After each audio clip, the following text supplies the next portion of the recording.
नमस्कार दोस्तों, स्वागत है आपका हमारे YouTube चैनल जड़धारी क्लासेस में। दोस्तों, उत्तराखंड में यूकेपीएससी के द्वारा एसआई का विज्ञापन जारी हो चुका है, यानी एसआई की भर्ती आ चुकी है। बहुत लंबे समय से अभ्यर्थी इसका इंतजार कर रहे थे। इस भर्ती में दोस्तों उत्तराखंड पुलिस उप निरीक्षक यानी एसआई के पद हैं, गुल्ब नायक के पद हैं और साथ साथ अग्निशमन, ये सभी पदों पर ये विज्ञापन जारी हुआ है। इसके बारे में डिटेल्स मैंने विज्ञापन के बारे में आपको पहले ही बता चुका हूं। मैंने उस पर एक अलग वीडियो बना रखी है। कौन कौन अभ्यर्थी उसके लिए अप्लाई कर पाएंगे, अनिवार्य शैक्षिक योग्यता है, वो सभी मैंने उस पर डिटेल्स में बता रखा है। इस वीडियो में दोस्तों हम चर्चा करेंगे इसके एग्जाम पैटर्न के बारे में और इसके सिलेबस के बारे में। क्योंकि किसी भी एग्जाम को अगर आपको उसकी तैयारी करनी है तो सबसे पहले सिलेबस को और एग्जाम पैटर्न को समझना अति आवश्यक होता है। तो जो अभ्यर्थी एसआई की तैयारी करना चाहते हैं वो एक बार इसके एग्जाम पैटर्न और सिलेबस को ध्यान से देखें और उसको समझने का प्रयास करें। किस प्रकार आपको तैयारी करनी है, किस सब्जेक्ट पर आपको विशेष ध्यान देना है। तो जैसे कि इसमें आप सभी जानते हैं कि पहले इसका फिजिकल एग्जाम होगा। अब फिजिकल एग्जाम में क्या होगा कि इसके नंबर आपको नहीं मिलेंगे, आपको एक क्वालिफाई करना है। वैसे फिजिकल के बारे में आपको पिछली वीडियो में बता चुका हूं, लेकिन यहाँ पर भी आप देख सकते हैं विज्ञापन में पूरा दिया गया है। विज्ञापन में यहाँ पे पूरा दिया गया है कि किस प्रकार यहाँ पे जो शारीरिक दक्षता परीक्षा है उसमें क्या क्या है। क्रिकेट बॉल थ्रो, लंबी कूद, चिनिंग अप, दौड़ और चाल, और लगभग सबका फिजिकल एक जैसा ही है। ठीक है, तो जो अभ्यर्थी फिजिकल को क्वालिफाई कर लेगा, अब फिजिकल में ऐसा नहीं कि आपको फिजिकल में ज्यादा नंबर लाने हैं, कम नंबर लाने हैं, सबको यहाँ पे क्या है क्वालिफाई करना है। और जो अभ्यर्थी फिजिकल को क्वालिफाई करेगा वो अभ्यर्थी फिर रिटर्न एग्जाम में बैठेगा। अब जो मेरिट बनेगी वो रिटर्न एग्जाम के आधार पर बनेगी। तो फिजिकल इसका सामान है, आप फिजिकल एक बार जरूर देख लें और उसकी तैयारी आपको अभी से करनी है अगर आप एसआई की तैयारी कर रहे हैं। क्योंकि फिजिकल जब भी होगा, लेकिन तैयारी आपको अभी से शुरू करनी है अगर आपका टारगेट है कि आपने एसआई की तैयारी करनी है। और साथ ही साथ अगर आपको लगता है कि आप फिजिकल बड़ी आसानी से क्लियर कर दोगे तो रिटर्न एग्जाम की तैयारी भी अभी से करें। क्योंकि फिजिकल एग्जाम के तुरंत बाद एग्जाम हो सकता है, रिटर्न एग्जाम हो सकता है, और हो सके उसके बाद शायद आपको उतना तैयारी करने का मौका न मिले। तो अभी से आप अपनी तैयारी में लग जाएं। तो इसलिए यहाँ पे पहले एग्जाम पैटर्न को समझें और उसके बाद इसके सिलेबस को डिटेल्स में हम चर्चा करेंगे। तो अगर बात करें जो एसआई है, एसआई और गुल्ब नायक, एसआई के इसमें उप निरीक्षक के इसमें टोटल 108 पद हैं और जो गुल्ब नायक है इसके टोटल 89 पद हैं, यानी टोटल हो जा रहे 197 पद। तो 197 पदों के लिए जो एग्जाम पैटर्न है पहले इसके बारे में चर्चा करेंगे। तो इसका एग्जाम पैटर्न है, इसमें 2 पेपर आपके होने वाले हैं। पहला जो पेपर है 150 अंकों का होने वाला है। 100 अंकों की इसमें आएगी सामान्य हिंदी हाई स्कूल स्तर की। इसके सिलेबस के बारे में डिटेल्स हम चर्चा करेंगे। बहुत ही अच्छा सिलेबस है और ये सबसे स्कोरिंग सब्जेक्ट यहाँ पर होने वाला है। क्योंकि हिंदी का एक लिमिटेड सिलेबस होता है, एक सिंपल से इसमें सिलेबस है हाई स्कूल स्तर का, और 100 नंबर का, क्योंकि सबसे बड़ा स्कोरिंग सब्जेक्ट यही है यहाँ पे। उसके बाद सामान्य बुद्धि एवं तर्क शक्ति परीक्षण यानी रीजनिंग, 50 नंबर की रीजनिंग आपसे पूछी जाएगी। तो 150 नंबर का ये एग्जाम है। पहला जो प्रथम प्रश्न पत्र है 2 घंटे में ये एग्जाम हो जाएगा। तो इसमें आपको रीजनिंग में अच्छी प्रैक्टिस करनी है, विशेष ध्यान आपको हिंदी में देना है। हिंदी की अच्छी तैयारी आपको करनी है ताकि आप अधिक से अधिक नंबर ला पाओ हिंदी में। दूसरा प्रश्न पत्र जो है वो है सामान्य जागरूकता यानी जीएस का। जीएस में आपका करंट अफेयर्स आएगा, आपका इंडियन जीएस आएगा, उत्तराखंड जीएस भी इसमें आएगा, और ये है आपका 75 नंबर का। तो इसमें आपका आप लगा सकते हैं कि 25 से 30 नंबर तो आप उत्तराखंड यहाँ पे पूछी जाएगी। और दूसरा है गणितीय क्षमता, ये भी हाई स्कूल स्तर की 75 नंबर की पूरी मैथ आपसे पूछी जाएगी। 3 घंटे इसमें आपको मिलेंगे। अब इसमें देखो पूरे, अगर हम एग्जाम पैटर्न की बात करें तो हिंदी और मैथ, हिंदी और मैथ पे आपको विशेष ध्यान देना है।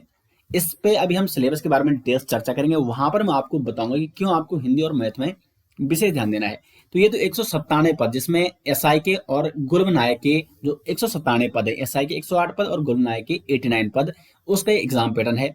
दूसरा यहाँ पे अग्निशमन द्वितीय अधिकारी, इसमें है टोटल 24 पद, और ये केवल साइंस वाले अभ्यर्थियों के लिए, जो साइंस से जिनका ग्रेजुएशन कंप्लीट है वही अभ्यर्थी इस फॉर्म के लिए फॉर्म को भर पाएंगे जिनका ग्रेजुएशन क्या है कंप्लीट है। बहुत सारे अभ्यर्थियों के कमेंट आते हैं कि हम फाइनल ईयर में है, क्या हम इसके लिए एलिजिबल हैं?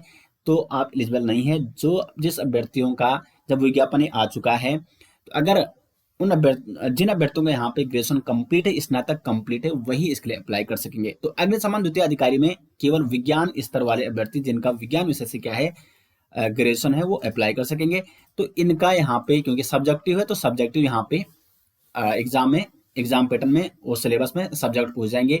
तो इसमें विज्ञान और गणितीय अभियोगिता, भौतिक विज्ञान के 35 क्वेश्चन, रसायन विज्ञान के 35 क्वेश्चन, और जो बायोलॉजी वाले हैं उनके लिए यहाँ पे जीव विज्ञान के 30 क्वेश्चन बनेंगे, और जो मैथ वाले हैं उनके लिए मैथ के 30 क्वेश्चन। तो ये यहाँ पे आपको चूज करना है, आप बायो वाले तो जीव विज्ञान लेंगे और मैथ वाले तो मैथ लेंगे। तो 100 नंबर का है, 2 घंटों का ही एग्जाम होगा। तो ये तो अलग है, इसका तो एग्जाम पैटर्न बिल्कुल अलग है। हम यहाँ पे विशेषकर चर्चा करने वाले हैं 197 पद वाला जो एग्जाम पैटर्न है इसके सिलेबस पर। तो जो एसआई और गुलाम नायक का जो सिलेबस है उसमें सबसे पहले चर्चा करेंगे सामान्य हिंदी। सबसे अच्छा स्कोरिंग सब्जेक्ट है ये, हाई स्कूल स्तर की सामान्य हिंदी पूछी जाएगी। 100 अंकों का सबसे ज्यादा स्कोरिंग ये सब्जेक्ट होने वाला है हिंदी का, क्योंकि देखो जीएस में तो बहुत बड़ा सिलेबस होता है, हिंदी का कहीं ना कहीं फिर एक लिमिटेड सिलेबस होता है। और हिंदी की अगर आप अच्छी तैयारी करते हैं तो आप 70-80 प्लस नंबर आसानी से ला सकते हैं, इसके आप ऊपर ही ला सकते हैं अगर आपकी तैयारी अच्छी है तो यहाँ पे जो प्रथम प्रश्न पत्र है इसमें आप जितना ज्यादा स्कोर बनाना चाहो, जितना ज्यादा स्कोर बना सकते हो, उतना आपको प्रथम प्रश्न पत्र पे विशेष ध्यान देना है। तो प्रथम प्रश्न पत्र में सामान्य हिंदी है 100 अंकों की। देखो सिलेबस बिल्कुल जो सामान्य हिंदी का होता ही है सभी एग्जाम में, हिंदी भाषा का विकास और देवनागरी लिपि। हिंदी भाषा में जो भी जिस प्रकार हिंदी भाषा का विकास होता है वैसे सामान्य हिंदी का यहाँ पे आपको एसआई के लिए ये कोर्स कराया जाएगा। सामान्य हिंदी की क्लासें आपके लिए जल्द ही शुरू की जाएंगी। और साथ ही साथ आपको बता दें, आपको जो भी नोट्स चाहिए जरधारी क्लासेस के लिंक आपको मिल जाएंगे वीडियो के डिस्क्रिप्शन में, या आप गूगल पे सर्च कर सकते हैं jardhari-classes.in। तो यहाँ पे देखते हैं सिलेबस पे लौटते हैं। हिंदी भाषा और देवनागरी लिपि, लिपि एवं वर्णमाला, जिसमें वर्णमाला में स्वर और व्यंजन आ जाएगा, स्वर भेद, व्यंजन भेद, देवनागरी लिपि की वैज्ञानिकता। तो हिंदी भाषा का विकास, देवनागरी लिपि, स्वर, व्यंजन। उसके बाद वर्तनी की बात करें तो वर्तनी में आपका वर्तनी संबंधी नियम है जो, या वर्तनी में जो अशुद्धियां होती हैं, विराम चिन्ह, हिंदी अंक, शब्द भंडार यानी शब्दों के जो प्रकार हैं, किस आधार पर शब्दों को विभेदित किया गया है। शब्द भंडार में आपका फिर आ गया तत्सम, तद्भव, देशज, आगत, विलोम, एकार्थी, अनेकार्थी। शब्द संरचना आप यहाँ पे दे सकते हैं, अक्षर, प्रत्यय, उपसर्ग, संज्ञा, सर्वनाम से लेकर विशेषण, क्रिया विशेषण तक। अव्यय भी यहाँ पे रखा गया है, ठीक है, अव्यय भी, क्योंकि सामान्य अगर हम यूकेटीएससी की बात करें, यूकेपीएससी की बात करें तो अव्यय नहीं होता है, इसमें अव्यय भी रखा गया है। तो ये भी आपको नोट करना है, क्योंकि 100 नंबर का ये सिलेबस है और हर टॉपिक से यहाँ पे प्रश्न बनेंगे, और वो भी एक एक प्रश्न, कई प्रश्न बनेंगे। उसके बाद संधि, तो संधि आपका पूरा है, स्वर संधि, व्यंजन संधि और विसर्ग संधि तक आपको कंप्लीट करना है। ये आपको पूरा सिलेबस कराया जाएगा बहुत जल्दी। उसके बाद पद विन्यास, पद क्रम आपको पूछ जाएगा, वाक्य, वाक्य के प्रकार, वाक्य शुद्धि, फिर मुहावरे और लोकोक्तियां, पत्र लेखन। देखो पत्र लेखन से बहुत सारे प्रश्न एग्जाम में पूछे जाते हैं। पत्र लेखन में आपके सरकारी, अर्ध सरकारी पत्र, ये सभी। तो बहुत अच्छा सिलेबस दोस्तों यहाँ पे दिया गया है, और इस सिलेबस के अकॉर्डिंग आपकी तैयारी भी कराई जाएगी बहुत जल्दी हिंदी की।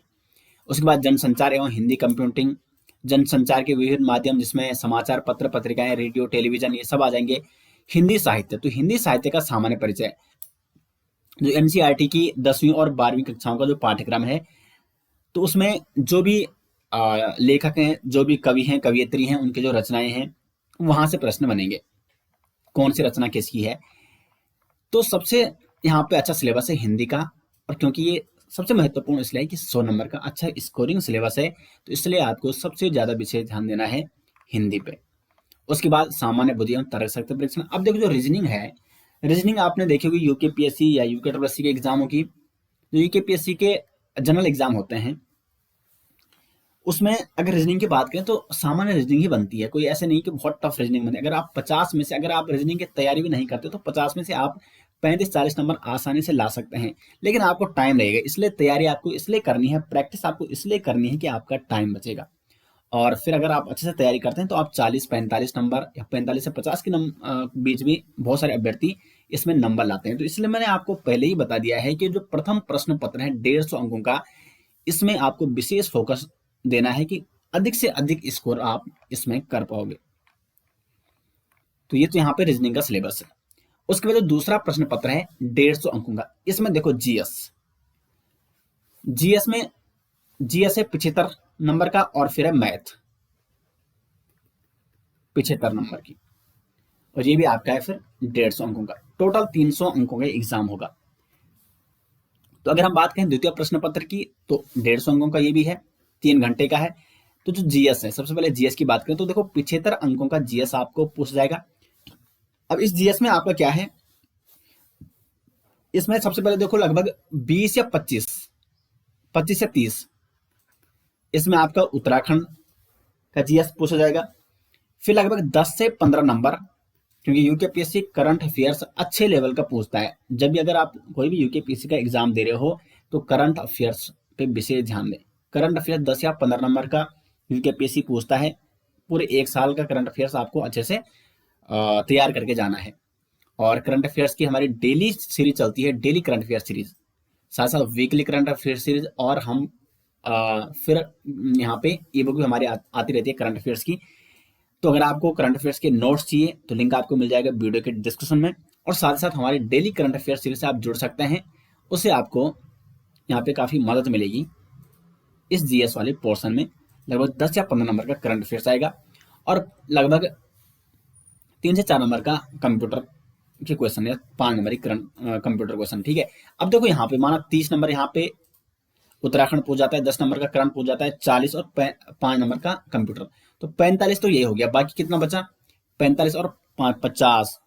ठीक है, फिर यहाँ पे जो बचता है 30 नंबर का, तो जो इंडियन जीएस आपका पूछ जाएगा वो 30 से 35 नंबर का पूछ जाएगा। अब इसमें हिस्ट्री पूछ जाएगी, पॉलिटी पूछ जाएगी, जियोग्राफी, इकोनॉमी, विश्व इतिहास से प्रश्न बनेंगे, विश्व के भूगोल से प्रश्न बनेंगे।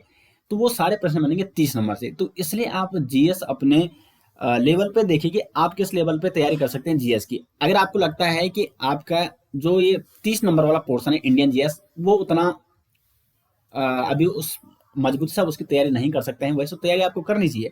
लेकिन अगर आपको लगता है तो आप इसको छोड़ के उत्तराखंड अगर आपका अच्छा है और करंट पर आप ध्यान देते हैं तो यहाँ पे आप अच्छा स्कोर यहाँ से बना सकते हैं। फिर ये है कि क्योंकि पॉलिटी बहुत सारे जो पॉलिटी क्वेश्चन है या हिस्ट्री क्वेश्चन, कुछ क्वेश्चन तो लगभग सभी अभ्यर्थी कर लेते हैं। ठीक है, जो हाई लेवल क्वेश्चन होते हैं तो इतना आपको इस पर फिर विशेष ध्यान देने की जरूरत नहीं है। लेकिन अगर आपको जो जीएस वाला पोर्शन है वो अच्छा है तो फिर आप इस पर भी ध्यान दे सकते हैं, आप इसमें भी अच्छा स्कोर कर सकते हैं। तो इस प्रकार आपको जो सब्जेक्ट आपको लगता है कि इसमें आप अच्छी पकड़ बना सकते हैं, अच्छा स्कोर कर सकते हैं, तो उस पर आप विशेष ध्यान दीजिए और उस पर अच्छे से अच्छा स्कोर करें। मेरा कहने का मतलब ये है। तो इस प्रकार आप यहाँ पे समझ सकते हैं। एग्जाम मैं यहाँ पे आपको जो सिलेबस बता रहा हूँ, इसलिए मैं यहाँ पे आपको समझा रहा हूँ कि सिलेबस को आप पहले समझें और उसके बेस पर अपनी तैयारी कीजिए। तो इतिहास आप दे सकते हैं, प्राचीन इतिहास, और इतिहास दोस्तों, हिस्ट्री दोस्तों, इंडियन हिस्ट्री मैंने कंप्लीट करा रखी है। हमारे यूट्यूब चैनल में आप जा सकते हैं और वहाँ पे इंडियन हिस्ट्री की जो प्लेलिस्ट है पूरी बनाई गई, कंप्लीट हिस्ट्री आपको वहाँ पे मिल जाएगी। पॉलिटी मैंने आपको कंप्लीट करा रखी है। उसका देखो विश्व का इतिहास भी, ठीक है, तो विश्व के इतिहास से भी लगभग 3 या 4 प्रश्न जरूर पूछे जाते हैं, तो उसको आप जरूर ध्यान देना है। फिर भूगोल की बात करें, भारत और विश्व का भूगोल, तो भारत का भी और विश्व का भूगोल भी आपसे पूछ जाएगा, क्योंकि ये बहुत बड़ा सिलेबस है। जो जीएस का सिलेबस होता है बहुत बड़ा होता है। और उसके बाद राजनीति विज्ञान, पॉलिटी से भी अच्छे प्रश्न बनते हैं। यूकेपीएससी जो जीएस का वो बनाता है, क्वेश्चन बनाता है, तो वो अच्छे लेवल के बनाता है। ठीक है, उत्तराखंड यूकेपीएससी के द्वारा नॉर्मल पूछी जाती है उत्तराखंड जी के, लेकिन जो जीएस का क्वेश्चन होता है इंडियन जीएस के, वो अच्छे लेवल के होते हैं। उसके बाद इकोनॉमी हो गया, फिर राज्य, राष्ट्रीय और अंतर्राष्ट्रीय महत्व की समसामयिक घटनाएं, देखो करंट अफेयर लगभग 10 से 15 नंबर का करंट अफेयर्स जरूर पहुंच जाएगा। उसके बाद उत्तराखंड जी के, तो ये तो नॉर्मल पहुंच जाता है यूकेपीएससी के द्वारा। अगर आप उत्तराखंड एग्जाम की तैयारी कर रहे हैं तो इतना जो कॉन्सेप्ट होते हैं आपको क्लियर रहते हैं कि जो यूकेपीएससी एग्जाम में उत्तराखंड के क्वेश्चन पूछता है, उसमें अगर 30 क्वेश्चन पूछता है तो लगभग 20-25 क्वेश्चन के बीच आपको बड़ी आसानी से आ ही जाते हैं। अब देखो आगे फिर यूकेपीएससी किस लेवल की पूछता है, तैयारी तो आपको सब चीज की करके जानी है। ऐसा नहीं कि फिर आप उस सब्जेक्ट को ही छोड़ दे रहे हैं। कंप्यूटर का सिलेबस यहाँ पे, तो कंप्यूटर तो इसको आपको अगर आपके पास टाइम है तो दें ध्यान इस पर, नहीं तो इसको आप, क्योंकि आपको दूसरे सब्जेक्ट पर विशेष ध्यान देना है। उसके बाद अगर मैथ की बात करें तो 75 नंबर का। फिर देखो हिंदी के बाद अगर आप किसी सब्जेक्ट पर ध्यान देना चाहते हैं तो वो है मैथ, हाई स्कूल स्तर की मैथ है। और अगर क्योंकि अभी से देखो बहुत लंबा समय है अभी एग्जाम में, एग्जाम ऐसा नहीं कि आपका सीधे 1 महीने बाद एग्जाम है या 1.5 महीने बाद एग्जाम है, क्योंकि अभी फिजिकल होना है, फिजिकल के बाद फिर आपका रिटर्न एग्जाम होगा। तो अभी से मैथ की तैयारी आप आप कर सकते हैं, क्योंकि मैथ के लिए प्रैक्टिस भी बहुत जरूरी है। जितनी ज़्यादा आप प्रैक्टिस करोगे उतनी आसानी आप उतनी आसानी से आप क्वेश्चन को हल कर सकोगे। तो 75 प्रश्न यहाँ पे पूछ जाएंगे, और ये है एलसीएम, एचसीएफ, घातांक, द्विघात समीकरण, घड़ियां, औसत, अनुपात, समानुपात, समय दूरी। तो लगभग जो 10th का सिलेबस होता है उसके अकॉर्डिंग सिलेबस बनाया गया है। तो ये जो 197 पद थे जिसमें एसआई और गुलबनायक के, वो मैंने आपको सिलेबस कंप्लीट समझा दिया है। अब दोस्तों यहाँ पे अग्निशमन द्वितीय अधिकारी के पद हैं 24 पद। इसमें फिजिक्स 35 नंबर के, अब यहाँ पे फिजिक्स का सिलेबस है ये। उसके बाद 35 नंबर की केमिस्ट्री, और उसके बाद यहाँ पे 35 नंबर की या तो जीव विज्ञान, जो जो बायोलॉजी वाले अभ्यर्थी हैं, जीव विज्ञान वाले अभ्यर्थी हैं, वो जीव विज्ञान के लिए अप्लाई करेंगे, और जो यहाँ पे मैथ वाले अभ्यर्थी हैं वो मैथ से अप्लाई करेंगे। तो इस प्रकार कंप्लीट सिलेबस मैंने आपको बता दिया। ये सिलेबस का अगर आपको पीडीएफ चाहिए तो लिंक आपको मिल जाएगा वीडियो के डिस्क्रिप्शन में, तो वहाँ पर आप सिलेबस का कंप्लीट पीडीएफ ले पाएंगे। और उम्मीद करते हैं दोस्तों आपको यहाँ पे समझ में आ गया होगा किस प्रकार आपको अपनी तैयारी शुरू करनी है, कौन से सब्जेक्ट पे आपको विशेष फोकस, कौन से सब्जेक्ट पर आपको विशेष टारगेट रखना है। तो ये आप इस प्रकार से समझ सकते हैं। अभी से अपनी तैयारी दोस्तों शुरू कर दें, क्योंकि एग्जाम कभी भी हो उस पर आपको ध्यान नहीं देना है। अगर आपकी अभी से तैयारी मजबूत होगी तो कहीं ना कहीं वो आगामी एग्जाम में जरूर काम आएगी। उम्मीद करते हैं आपको वीडियो पसंद आई। मिलते हैं दोस्तों नेक्स्ट वीडियो के साथ, तब तक के लिए धन्यवाद।